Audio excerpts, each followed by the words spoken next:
Eu quero cumprimentar a todos aqueles que nos acompanham através da Rede Mundial de Computadores para, mais uma vez, estarmos juntos e estudarmos uma gloriosa lição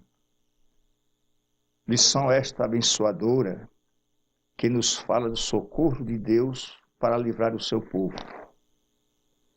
E tem por objetivo a mostrar como Deus, através da rainha Esther, uma jovem judia que se tornou rainha da Pérsia, aí entre os anos de 485 a 465 antes da era cristã.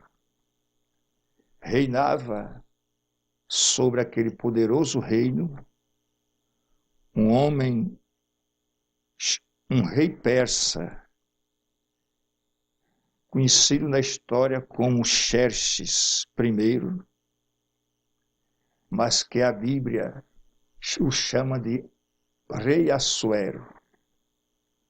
Era um homem poderoso, o seu reino vinha desde o Levante até a Índia e do Poente até a Etiópia, uma das maiores extensão territorial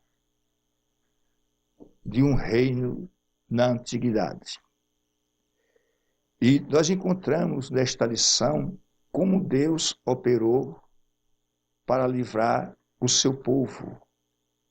Embora saibamos historicamente que uma leva de escravos judeus da Babilônia já tinham subido a Jerusalém junto com Zorobabel e outros há anos antes, mas que a maioria esmagadora do povo continuou no reino da Pérsia, principalmente na cidade de Suzã e também na Babilônia, pois com a tomada do reino da Babilônia, os persas também ocuparam aquela região ali do chamado Crescente Fértil.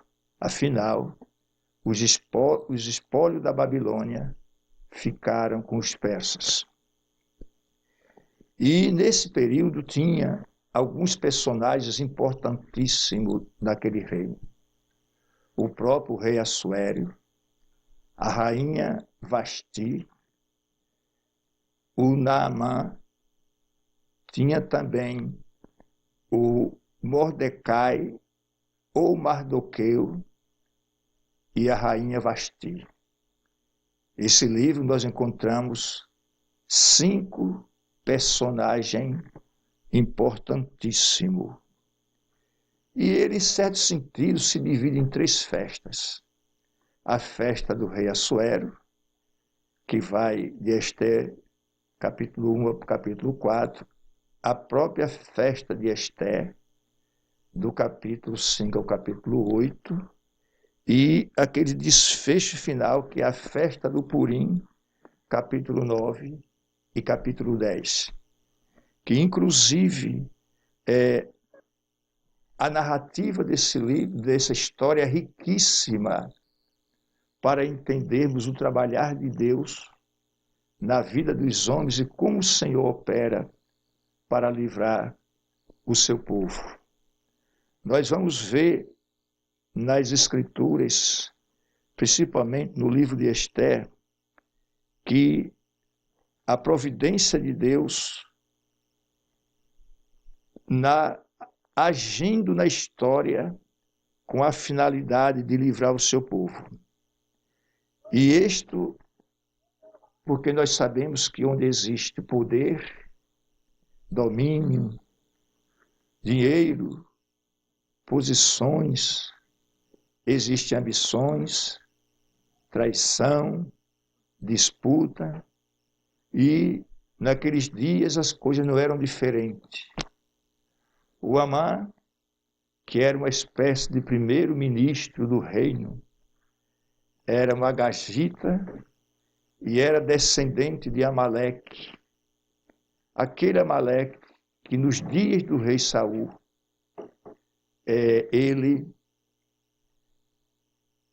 Saul não destruiu totalmente o seu reino e foi uma das razões pelas quais ele perdeu o reino de Israel. Esse Amã descende daquele pessoal. E, ironicamente, se é que eu posso usar esse termo, Mordecai, ou Mardoqueu, como queiram, era exatamente um benjamita, igual era Saul, porque ele era da tribo de Benjamim.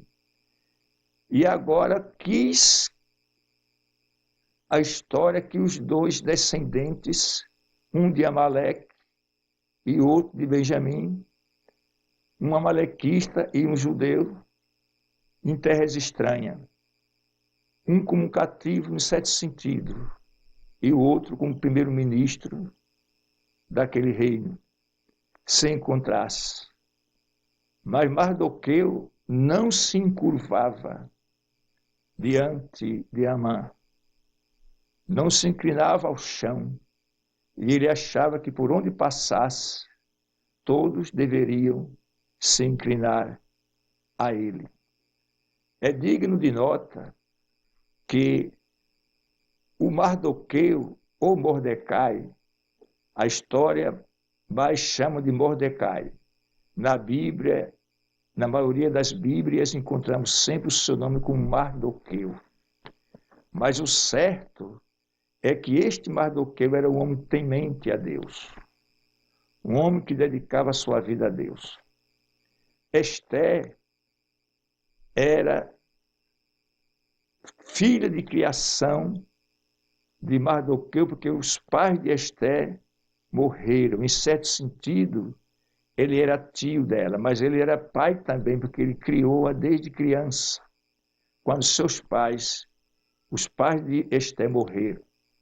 E Mardoqueu cuidou e educou aquela jovem como quem entendia que Deus tinha algo de muito importante a operar através daquela jovem temente a Deus. E um dia, nessa festa do rei, que vai do capítulo 1 até o capítulo 4, ele convidou a rainha Vasti a comparecer para apresentá-la aos seus súditos e reis que estavam de visita, e ele queria apresentar uma bela rainha e queria se gabar da sua rainha, mas Vasti era uma mulher muito autêntica em alguns aspectos, assim entendem alguns historiadores, e não se dobrou aos caprichos do rei, desafiando o seu chamamento, não compareceu àquela festa, porque o rei se irou e, por conselho de seus súditos, baniu a rainha Vasti e abriu um precedente para que, em seu lugar, ele pudesse escolher em seu harém, entre 400 jovens donzelas, bem educada e bela, preparada para isso, pudesse ser escolhida uma para se tornar a esposa do rei. E, em extensão, a rainha de todo aquele império, o Império Medo-Persa, que, como disse a princípio, que se estendia desde o Levante à Índia e do Poente à Etiópia. E nesse trabalhar divino na história humana, porque precisamos entender que Deus intervém na história humana para fins específicos, principalmente quando se trata de algo relacionado ao seu povo, isto é, ao povo de Israel. E nos dias atuais, Deus age na história com relação àquilo que se relaciona com o seu povo, a igreja, e em extensão também a nação do moderno Israel de nossos dias. E quando a rainha foi banida, existia muitas conspirações dentro do reino, porque cada um queria uma oportunidade para então poder fazer alguma coisa que dessa forma pudesse agradar ao rei, e o rei ser, muitas vezes, era uma espécie de pessoas que estavam perto e queria agradar o monarca a todo custo, mas nesse afã de agradar o monarca, muitas vezes eles cometiam absurdos e prejudicava os seus companheiros. E Mardoqueu sentava-se sempre próximo ao palácio. Era um homem hábil. Ele estava ali, mas ele entendia tudo o que acontecia no palácio, observava os que entravam e os que saíam, ouviam as conversas, e foi numa dessas ocasiões que ele o viu quando oficiais, eunucos, que geralmente alguns eram oficiais do rei, planejavam o assassinato do monarca. E através de Ester, ele fez que essa notícia chegasse aos ouvidos de Assuero. Mas por que razão não entendemos se Amã tomou para si as honras de ter sido o homem que denunciou os conspiradores? E os conspiradores foram mortos. Foi narrado as crônicas exatamente como aconteceu, mas se dizia que Naamã tinha conseguido livrar o rei da ação assassina daqueles eunucos. E assim a sua fama e o seu prestígio ainda aumentou perante o rei. E a história vai se desenrolando e nós vamos verificar que, depois de muito trabalho, a rainha foi escolhida a nova esposa do rei. E pasme os senhores, senhoras e senhoritas, que a escolhida, que seria a preferida do rei dali em diante, foi exatamente Ester, que na realidade o seu nome lá era Hadassa. Era chamada de Hadassa ou chamada de Ester. Hadassa era o nome judeu e Ester era o nome persa, que ainda hoje, na Pérsia, no atual Irã, ela ainda é venerada e é chamada de a Grande Mãe Ester, porque nos seus dias ela desenvolveu um grande trabalho no que diz respeito à parte social em todo o reino e ficou famosa.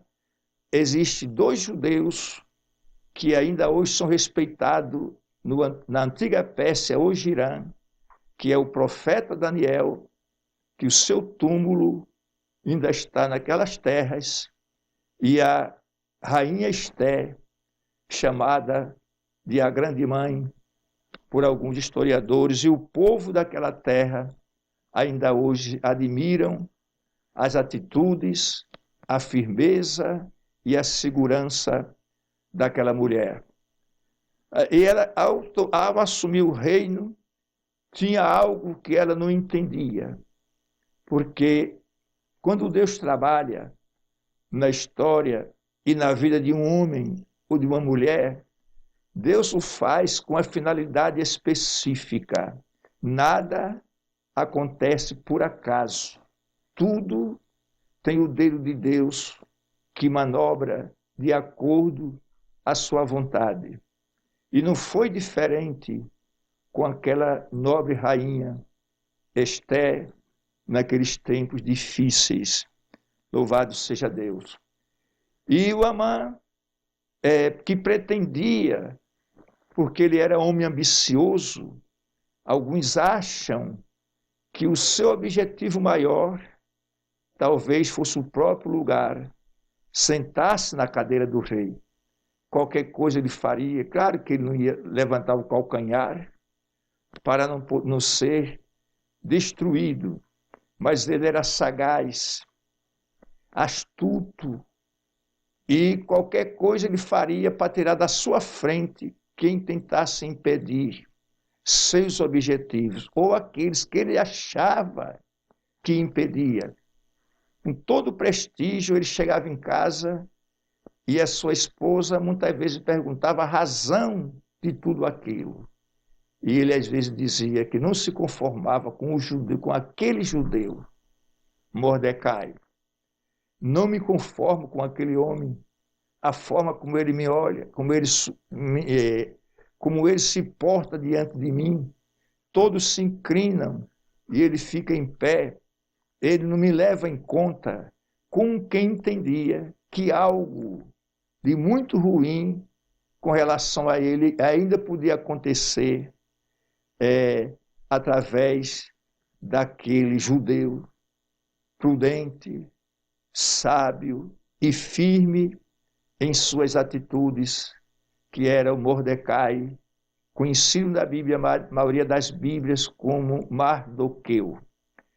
E foi numa dessas ocasiões que ele foi ao rei e sugeriu que o rei podia fazer um decreto, e esse decreto iria eliminar todos os judeus no vasto império da Pérsia, das 127 províncias, cujas províncias um dia o profeta Daniel tinha sido colocado como superior, como superintendente, como ministro que supervisionava os presidentes destas províncias.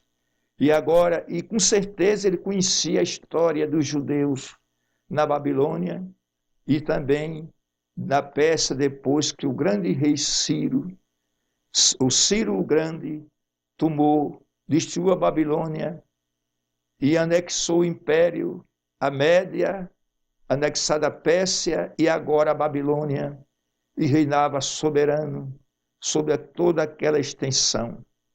E o povo de Deus, uma parte, como disse a princípio, que no decreto, depois de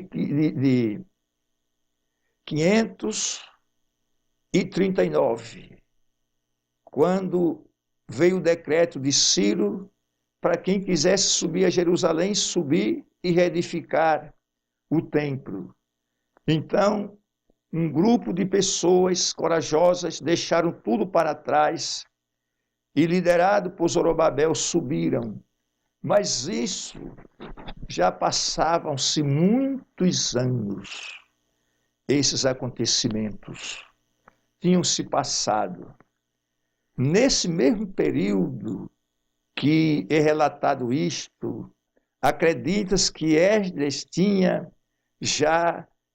Uns acham que ele nasceu naquele período, outros acham que ele já estava um jovem e já estudava lá no reino da Pérsia e se preparava para uma obra que Deus já tinha colocado no seu coração, que era ensinar o povo de Deus lá em Jerusalém, apesar de todas as dificuldades que estava se passando, mas Deus estava trabalhando em bem do seu povo. Mas Deus trabalha de um lado, mas não esqueçam que o príncipe das trevas, inimigo dos homens e arqui-inimigo de Deus, também trabalha, e trabalha para destruir. Jesus disse na ocasião que Satanás não vem senão a roubar, matar e destruir. Isto faz parte de sua obra. Quando ele faz alguma coisa aparentemente parecendo que foi boa, ele o faz para enganar os incautos e apanhá-los logo em seguida e mantê-los cativos e destruí-los para que possam também descer com ele ao lago de fogo nos fins dos tempos. Mas o povo de Deus são protegidos pelo Senhor. A Bíblia diz que o anjo do Senhor se acampa ao redor daqueles que o temem e os livra. Então, muitas vezes, as artimanhas do inferno se levantam, mas Deus os protege, os livra e os guarda. E não foi diferente na vida daquelas pessoas que estavam ali em Suzã. Quando Naamã conseguiu que o rei assinasse o decreto para a destruição do povo de Deus, onde todos seriam eliminados, do maior ao menor, velhos, pessoas jovens, crianças, homens e mulheres, todos deveriam ser mortos. Era a vingança de Naamã, que não sabia que a rainha Ester era judia, que nas suas veias corria sangue judeu. E não sabia que ela estava ali com providência de Deus para que o Senhor pudesse livrar o seu povo do extermínio. E quando menos se espera que todos sejam destruídos, nós vamos ver o desfecho do livramento de Deus. Mas antes do livramento chegar, houve muito trabalho, muita dedicação, e Mardoqueu precisou ser homem sábio, prudente e agir no tempo certo, porque, escutem bem, Deus age, Deus protege, Deus livra, mas muitas vezes se faz necessário que o homem trabalhe com seriedade, com inteligência, no tempo certo, para ficar em sincronia com a vontade soberana de Deus. Toda a Bíblia mostra isso. Deus dá o livramento, Deus mostra como fazer, mas sempre Ele dá sabedoria aos homens para ir nessa direção.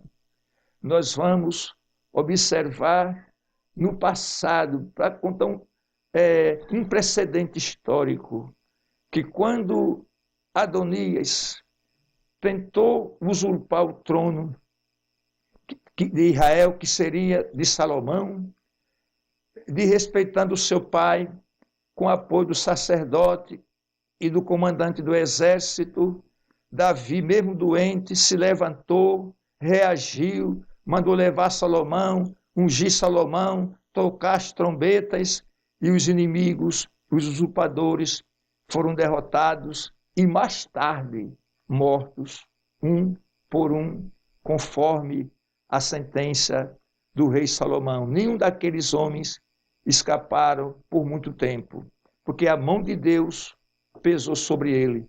Assim Mardoqueu agiu sabiamente, mas ele foi em busca do socorro de Deus. Chamou a rainha Ester, confidenciou à rainha o que estava acontecendo e disse a ela que agisse, porque havia um decreto, o tempo estava marcado onde o povo deveria ser morto, todos os judeus. Talvez ela escapasse porque estava no palácio, mas se fosse descoberto que tinha sangue judeu, talvez até ela mesma pudesse sofrer aquele morticínio. E Mardoqueu deixou isso bem claro e disse a ela, quem sabe, não foi com esta finalidade que você hoje é a rainha do reino da Pérsia, que Deus permitiu que você chegasse aí para essa finalidade específica, para livrar o seu povo desta situação tão difícil. E Esté sabia que não podia comparecer à presença do rei sem ser convidada. Se ela fizesse isto, ela podia, à semelhança da rainha Vasti, ser banida ou acontecer outra coisa terrível na sua vida. E mulheres que o rei podia escolher como sua rainha, o seu harém estava repleto. E Esté não temia isto, porque Esté também tinha fé em Deus.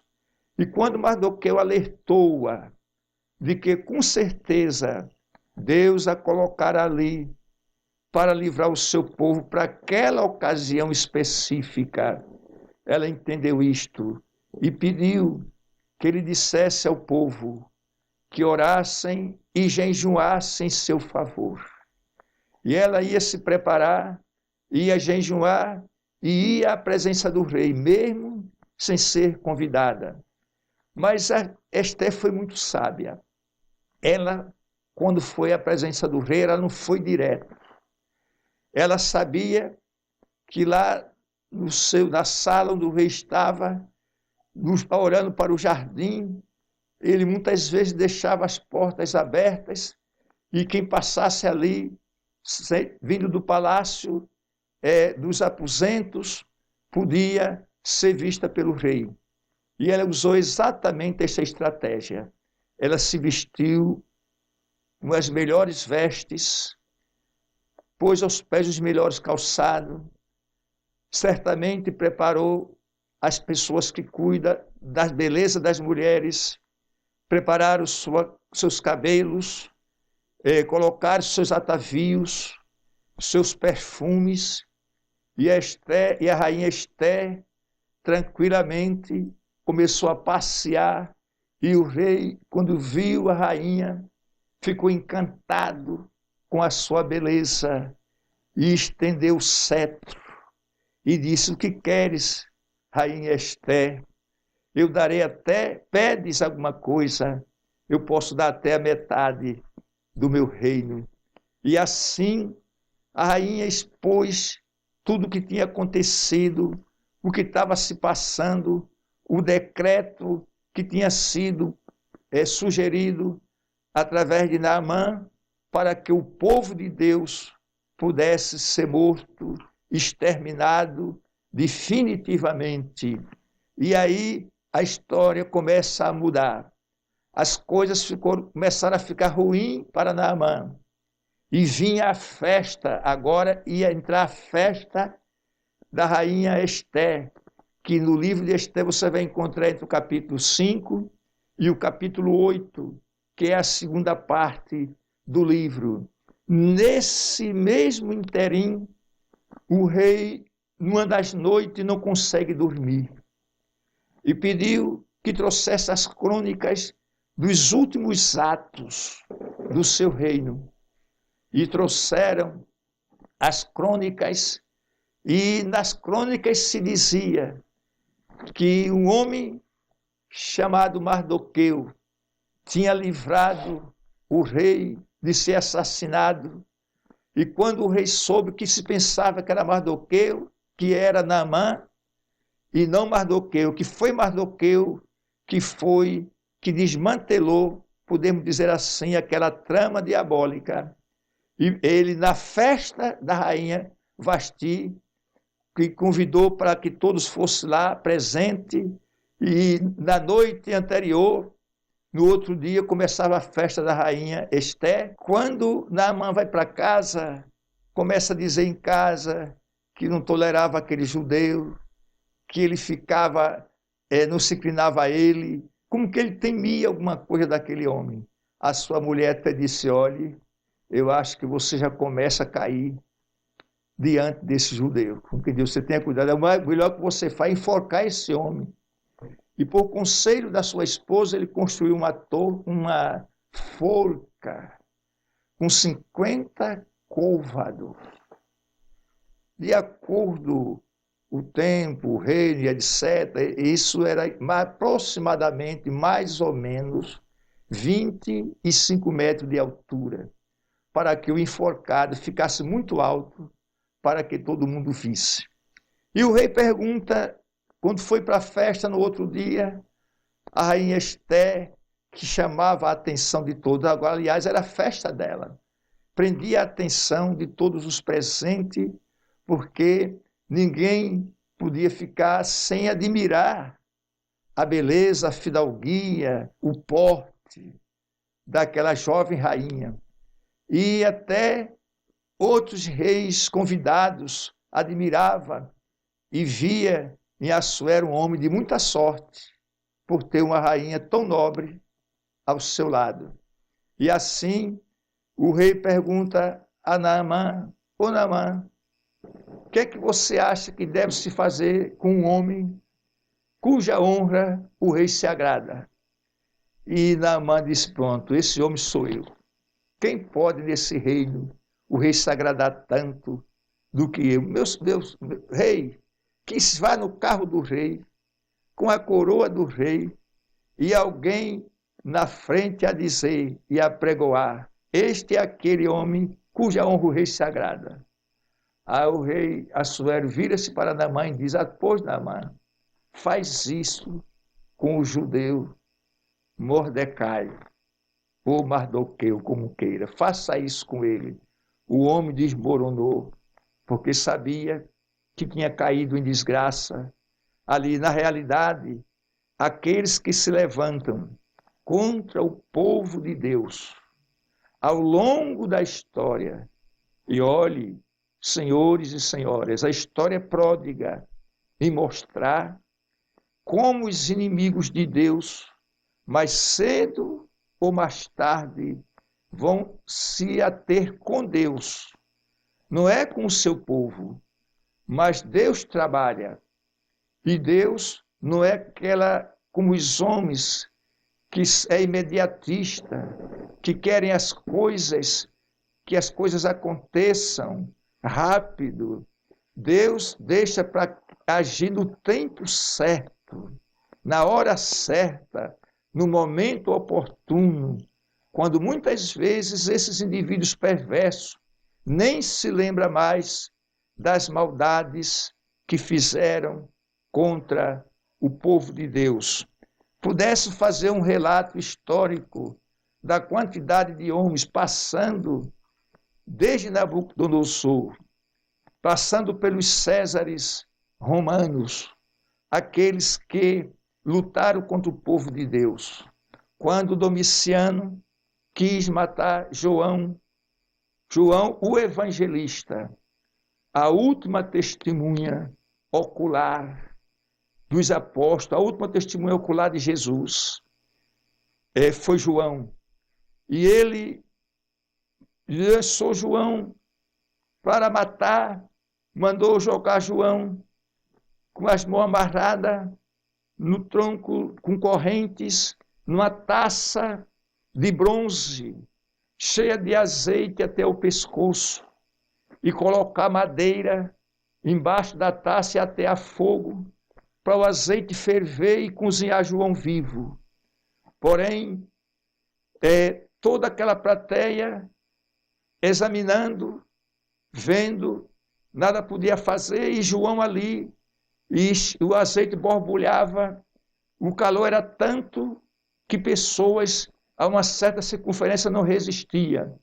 A taça incandescente, mas João continuou vivo.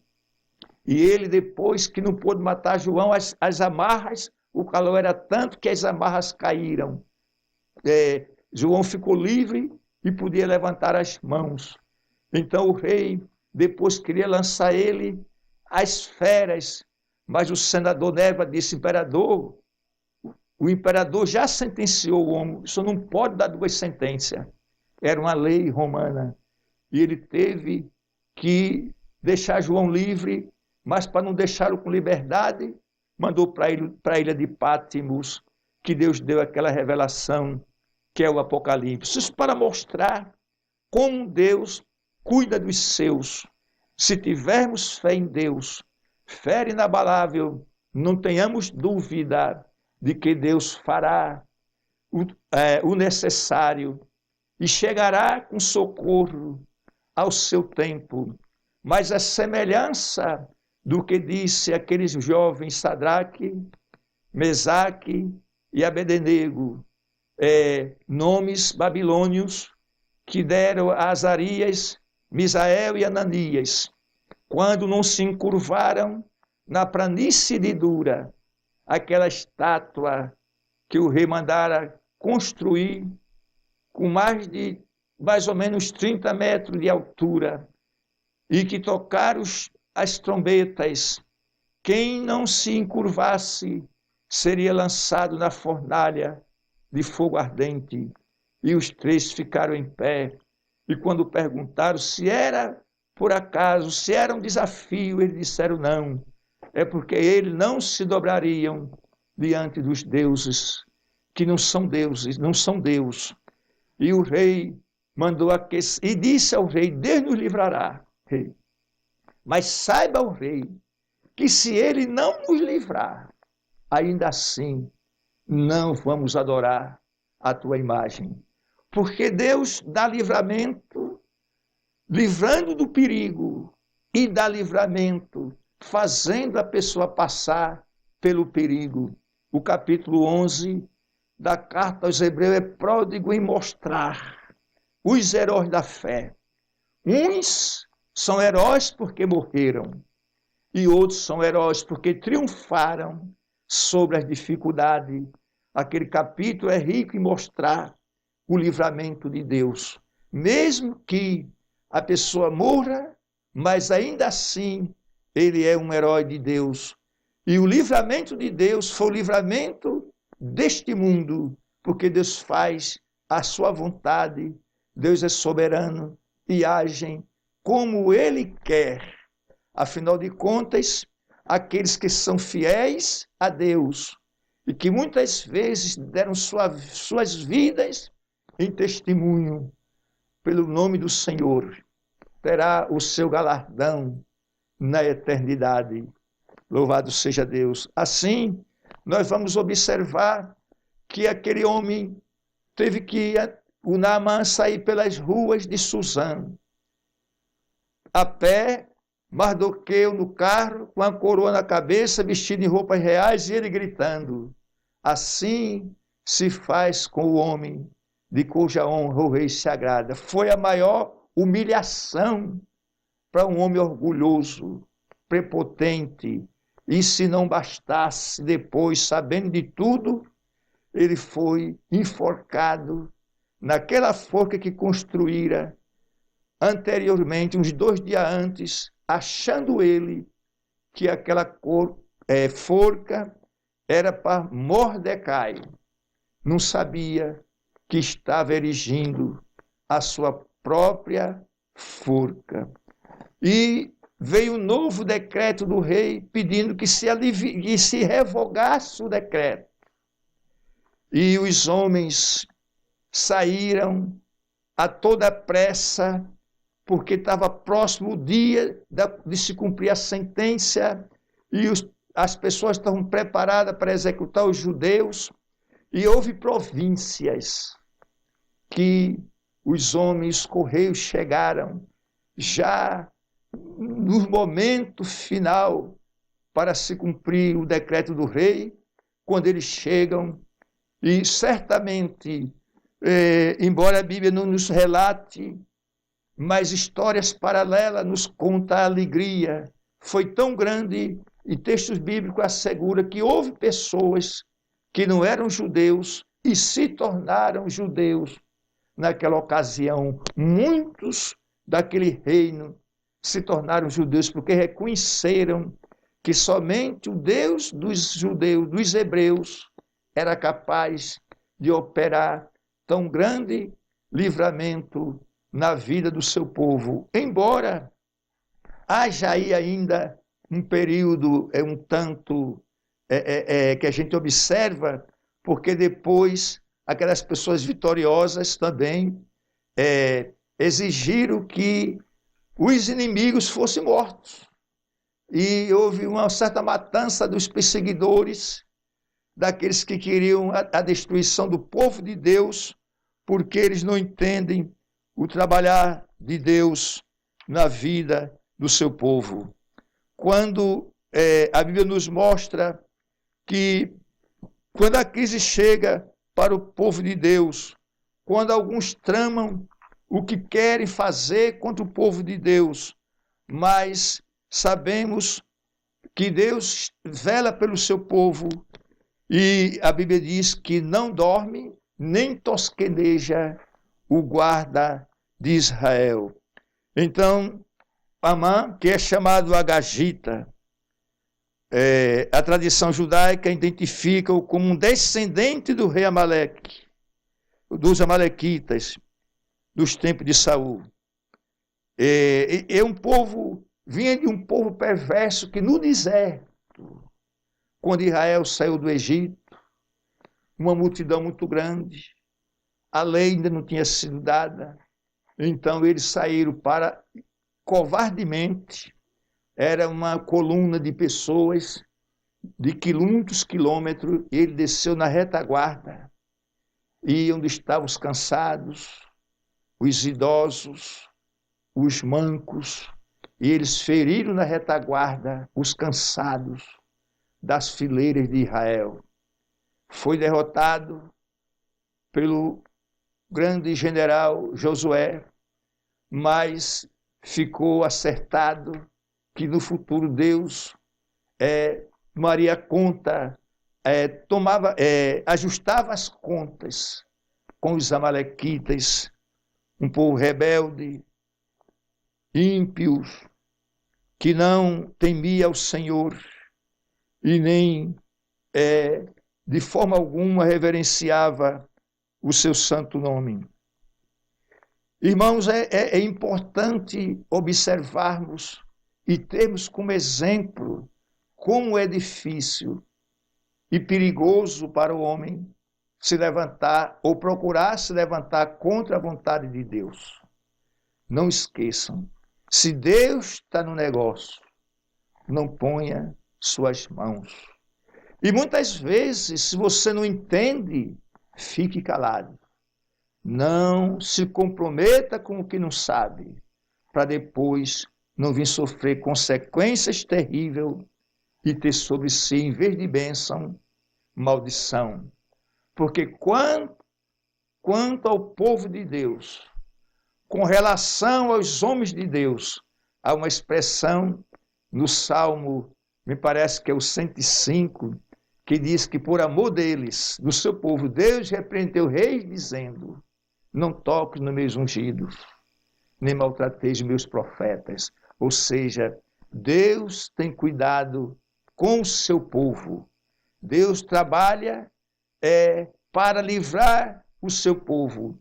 Nesse mesmo tempo, nesse mesmo período, já começava ainda no tempo de Assuero ou Xerxes I, já começava as refregas, vamos dizer assim, embora distante, mas o império vinha se levantando lá no Levante, como ele dizia, que era o império grego macedônio, e já tinha dificuldades entre aqueles dois reinos, que mais tarde na história o desfecho foi favorável aos gregos, mas no período em que viveu Esther, em que viveu o sábio Mardoqueu ou Mordecai, foi um tempo que Deus estendeu a sua mão para abençoar, para livrar e para guardar o seu povo de todas as crises que pudessem surgir naquele período.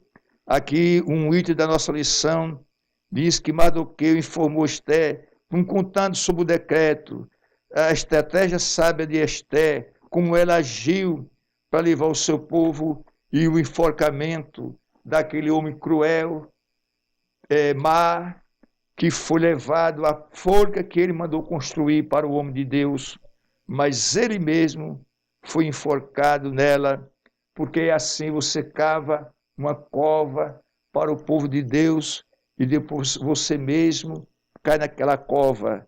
E a Bíblia diz que os justos clamam e o Senhor os ouve e os livra de todas as suas angústias. Deus é aquele cujos ouvidos não estão agravados para que não possa ouvir, e cujas mãos não está encolhida para que não possa salvar. Assim clamava Isaías, quando mostrava ao povo que Deus é fiel, que Deus livra, que Deus protege, mas exige que sejamos obedientes, que sejamos tementes ao seu nome, que sejamos leais e que não tenhamos nenhum pacto, nenhuma conveniência, nenhum consenso com o mundo. Se vivermos para Deus, Deus nos ajudará e nos livrará. E ainda diz aqui que Deus é fiel no cumprimento de todas as suas alianças e promessas. Deus é fiel em todas as suas alianças e promessas. O escritor diz, querendo Deus mostrar mais abundantemente a imutabilidade de seus conselhos aos herdeiros da promessa, diz o escritor aos Hebreus, se interpôs com juramento, por meio de duas coisas, das quais é impossível que Deus minta. Tenhamos consolação, nós, os que pomos o nosso refúgio em reter a esperança proposta. Assim que Deus abençoe, assim que Deus ajude, que Deus ampare, que Deus proteja e que Deus livre a todo o seu povo. E na adversidade, confie em Deus, única e exclusivamente em Deus, e Deus virá em teu socorro. Que Deus abençoe a todos, no nome de Jesus.